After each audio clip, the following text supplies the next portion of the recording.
मैं हूँ Genghis Khan के गुलाम। आइए देखते हैं चंगेज खान अपने गुलामों के साथ क्या क्या करता था। तो चैनल को सब्सक्राइब कर लीजिए और वीडियो को पूरा देखें और अपनी राय कमेंट में जरूर दें।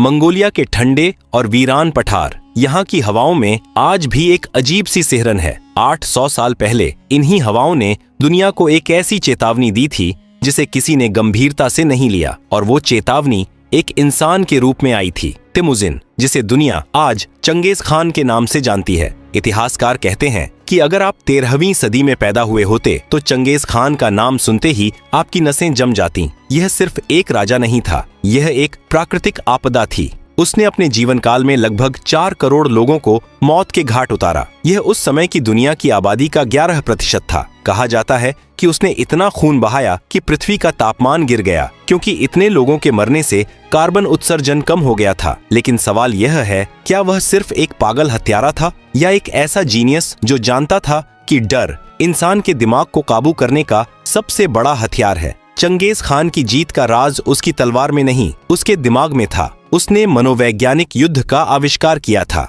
जब मंगोल सेना किसी शहर पर हमला करती तो वे एक भयानक तकनीक अपनाते। वे पकड़े गए कैदियों और गुलामों को मारते नहीं थे, बल्कि उन्हें अपनी सेना के सबसे आगे खड़ा करते थे। सोचिए उस मंजर को। दुश्मन के तीरंदाज जब मंगोलों पर तीर चलाते तो उन्हें अपने ही देश के निहत्थे लोगों, अपने भाइयों और बेटों को मारना पड़ता था। इन गुलामों को मानव ढाल की तरह इस्तेमाल किया जाता था। चंगेज खान जानता था कि दुश्मन का मनोबल तोड़ने के लिए उसे शारीरिक नहीं बल्कि मानसिक चोट पहुंचानी होगी। साल 1206 में मंगोल साम्राज्य की स्थापना के बाद 1209 में उसने तंगुत साम्राज्य पर हमला किया। वहां उसने 30,000 गुलामों को सबसे आगे खड़ा कर दिया। मंगोल सेना को खरोंच तक नहीं आई और तंगुत साम्राज्य लाशों के ढेर में बदल गया। चंगेज खान का एक और अजीब शौक था। वह जीत का जश्न महलों में नहीं बल्कि खोपड़ियों के पिरामिड बनाकर मनाता था। जब वह किसी शहर को जीतता तो वहां के हर जीवित प्राणी, इंसान, कुत्ते, बिल्लियां, सबको मारने का आदेश देता। उसका तर्क था, अगर कोई भी जिंदा बचा तो वह भविष्य में मेरे खिलाफ बगावत कर सकता है। इतिहासकार जुवैनी लिखते हैं कि चंगेज खान की सेना जहां से गुजरती थी वहां पीछे सिर्फ राख और हड्डियों के पहाड़ बचते थे। उसने खूबसूरत शहरों को कब्रिस्तानों में बदल दिया, और सबसे खौफनाक बात, वह इन लाशों के बीच बैठकर अपनी रानियों के साथ जश्न मनाता था। उसे मरते हुए की चीखें संगीत की तरह लगती थीं। चंगेज खान सिर्फ मौत का सौदागर नहीं था, वह एक अलग ही स्तर का निर्माता भी था। उसने अपने जीवन में 500 से ज्यादा शादियां की। जिस भी राज्य को वह जीतता वहां की सबसे खूबसूरत राजकुमारी को अपने हरम में शामिल कर लेता। आज विज्ञान ने एक चौंकाने वाला खुलासा किया है। एक रिसर्च के मुताबिक आज दुनिया में लगभग 1.6 करोड़ पुरुष ऐसे हैं जिनका DNA सीधा चंगेज खान से मिलता है। इसका मतलब है कि आज हर 200 में से एक आदमी चंगेज खान का वंशज है। उसने पूरी दुनिया के जेनेटिक्स को बदल कर रख दिया। वह एक तरफ मौत बांट रहा था और दूसरी तरफ अपनी नस्ल को पूरी दुनिया में फैला रहा था। यह उसकी अमर होने की एक अजीबोगरीब कोशिश थी। चंगेज खान की क्रूरता की हदें तब पार हो गईं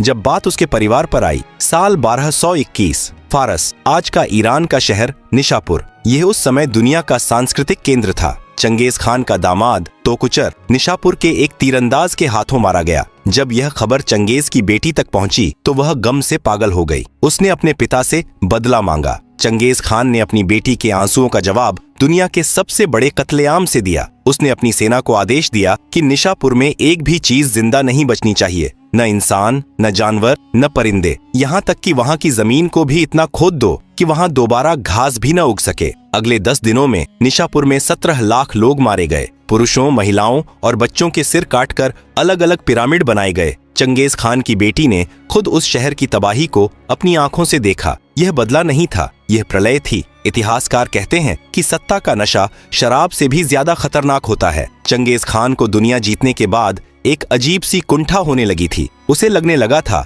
कि इंसान तो उसके सामने कीड़े मकोड़े हैं। अब उसे कुदरत के सबसे ताकतवर जानवरों को हराना था। उसे एक बेहद खौफनाक शौक चढ़ा, मरते हुए हाथियों की चीखें सुनना। हाथी, जो जंगल का सबसे विशाल और शांत जानवर होता है, चंगेज खान के लिए मनोरंजन का खिलौना बन गया था। वह एक ऊंची पहाड़ी पर अपना सिंहासन लगवाता और वहां बैठकर शराब पीता। नीचे उसकी सेना 100 हाथियों को पकड़ कर लाती और उन्हें पहाड़ी की छोटी से नीचे धक्का दे देती। जब वो विशाल जानवर पहाड़ से लुढ़कते हुए नीचे गिरते, उनकी हड्डियां टूटती और वो दर्द से चिंघाड़ते, तो उस मंजर को देखकर चंगेज खान जोर जोर से हंसता था। मनोवैज्ञानिक मानते हैं कि यह सैडिस्टिक पर्सनैलिटी डिसऑर्डर का चरम था। उसे यह महसूस करना अच्छा लगता था कि दुनिया का सबसे बड़ा जानवर भी उसके सामने बेबस है। उसकी हंसी के पीछे एक गहरा असुरक्षा भाव था जिसे वो क्रूरता से छिपाता था। साल 1227। चंगेज खान अब 65 साल का हो चुका था। उसने चीन के पश्चिमी शिया साम्राज्य को हरा दिया था, लेकिन तभी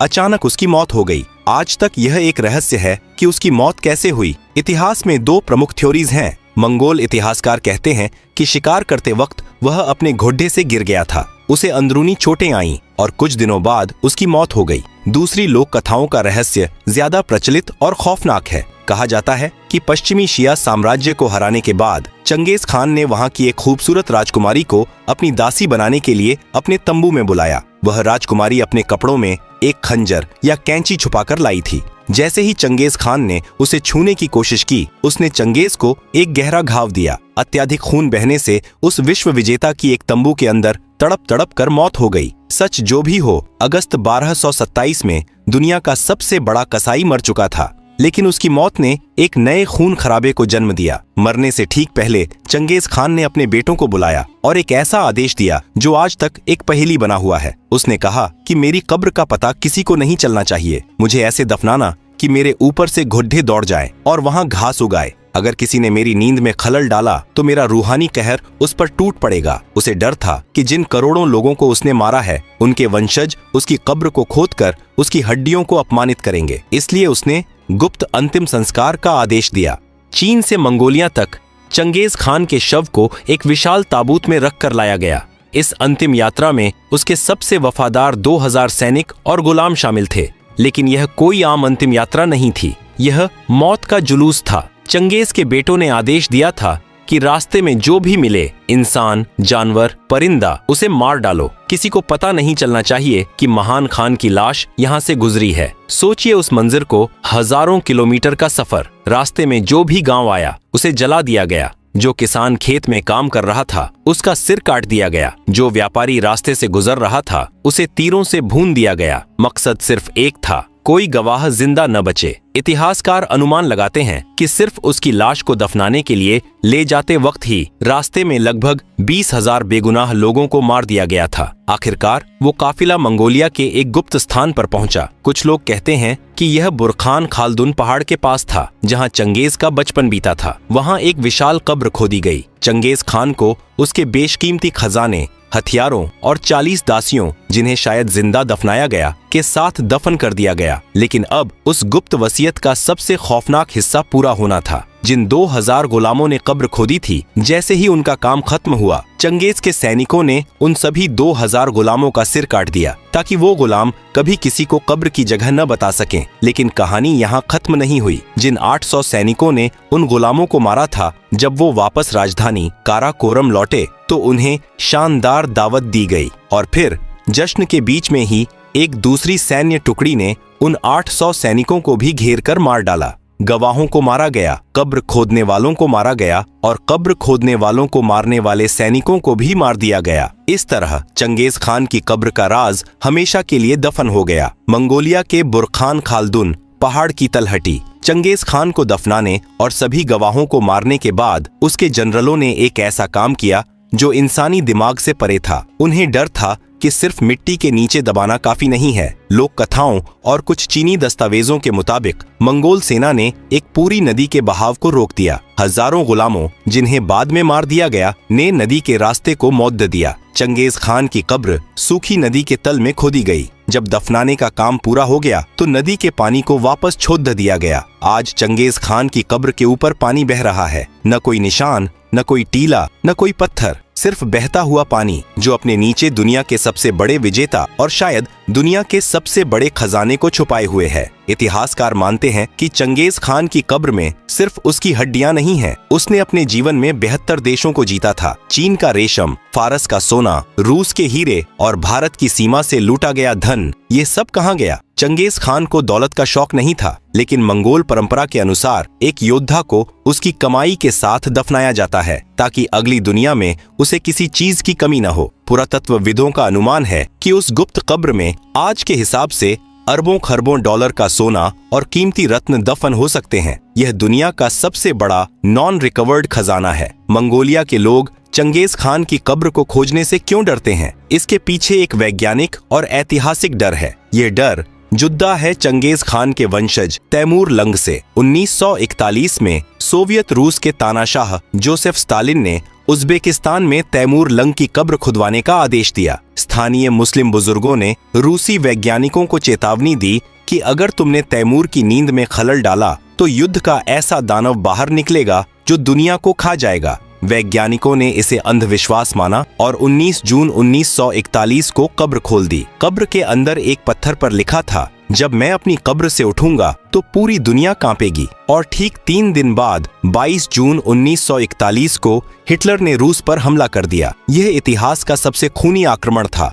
जिसमें करोड़ों रूसी मारे गए। मंगोलिया के लोग मानते हैं कि अगर तैमूर की कब्र खोलने से इतना विनाश हुआ तो सोचिए, अगर चंगेज खान की कब्र खोली गई तो दुनिया का क्या हश्र होगा। मंगोलिया में 240 वर्ग किलोमीटर का एक इलाका है जिसे इख खोरिग या द ग्रेट टाबू कहा जाता है। पिछले 800 सालों से इस इलाके में किसी भी आम इंसान का जाना मना है। चंगेज खान की मौत के बाद उसके सबसे वफादार सैनिकों का एक कबीला जिसे दरहात कहा जाता है, उन्हें इस इलाके की रक्षा की जिम्मेदारी दी गई थी। ये दरहात लोग आज भी वहाँ मौजूद हैं। 8 सदियों से पिता अपने बेटे को और बेटा अपने बेटे को यह जिम्मेदारी सौंपता आ रहा है। उनका काम कब्र की पूजा करना नहीं बल्कि उसे दुनिया से छुपाकर रखना है। वे कहते हैं अगर खान वापस आए तो प्रलय आ जाएगी। सोवियत शासन के दौरान भी इस इलाके को हाईली रिस्ट्रिक्टेड जोन रखा गया था। वहां जाने की कोशिश करने वाले कई विदेशी खोजी रहस्यमयी तरीके से बीमार पड़ गए या गायब हो गए। 1990 के दशक में जब मंगोलिया में लोकतंत्र आया तो जापान और अमेरिका की एक टीम ने गुरवान गोल प्रोजेक्ट शुरू किया। उनका मकसद था चंगेज खान की कब्र ढूंढना। उन्होंने कुदाल या फावड़े का इस्तेमाल नहीं किया बल्कि सैटेलाइट इमेजरी और ड्रोन का इस्तेमाल किया। उन्हें एक जगह पर कुछ अजीब विसंगतियां दिखाई दी। ऐसा लगा कि उन्हें कब्र मिल गई है, लेकिन तभी अचानक अजीब घटनाएं होने लगीं। टीम के कई सदस्य बीमार पड़ गए, गाड़ियों के टायर्स बिना वजह फटने लगे और फिर मंगोलिया की संसद और जनता ने विरोध कर दिया। मंगोलिया के लोग सड़कों पर उतर आए। उनका कहना था कि हम नहीं चाहते कि हमारे पूर्वज की नींद खराब हो। वह हमारे लिए भगवान है और भगवान को लैब में टेस्ट नहीं किया जाता। मजबूरन विदेशी वैज्ञानिकों को अपना बोरिया बिस्तर समेटकर वापस जाना पड़ा। अगर आप आज मंगोलिया की राजधानी उलान बातर जाएं, तो आपको एक अजीब सा विरोधाभास देखने को मिलेगा। पूरी दुनिया के लिए चंगेज खान एक कसाई और राक्षस था, लेकिन मंगोलिया के लोगों के लिए वह राष्ट्रपिता है। वहाँ की करेंसी पर चंगेज खान की तस्वीर है। वहाँ के इंटरनेशनल एयरपोर्ट का नाम चंगेज खान एयरपोर्ट है। यहाँ तक कि वहाँ की सबसे महंगी वोदका और बियर ब्रांड्स भी चंगेज खान के नाम पर हैं। मंगोलियाई लोग उसे प्यार से चिंगिस खान बुलाते हैं। उनका मानना है कि उसने बिखरे हुए कबीलों को एक किया, उन्हें एक पहचान दी और मंगोलिया का नाम दुनिया के नक्शे पर हमेशा के लिए अमर कर दिया। सोवियत रूस ने 70 सालों तक मंगोलिया में चंगेज खान का नाम लेने पर पाबंदी लगा दी थी, लेकिन 1990 में जैसे ही मंगोलिया आजाद हुआ, चंगेज खान की वापसी एक भगवान की तरह हुई।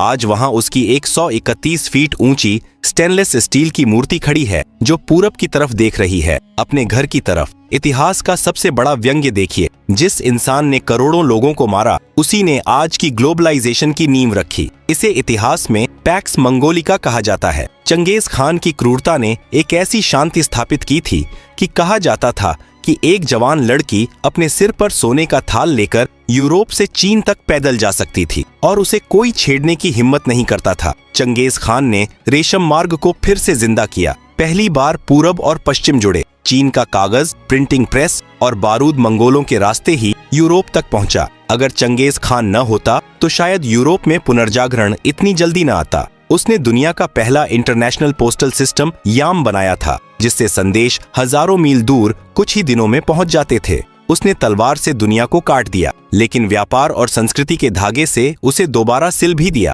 जैसा कि हमने पहले जिक्र किया था, चंगेज खान मरा नहीं है, वह हम में से कियों के खून में जिंदा है। स्टार क्लस्टर क्रोमोसोम, यह एक खास तरह का वाई क्रोमोसोम है जो आज एशिया के 8% पुरुषों में पाया जाता है। वैज्ञानिक मानते हैं कि यह चंगेज खान का ही लीनिएज है।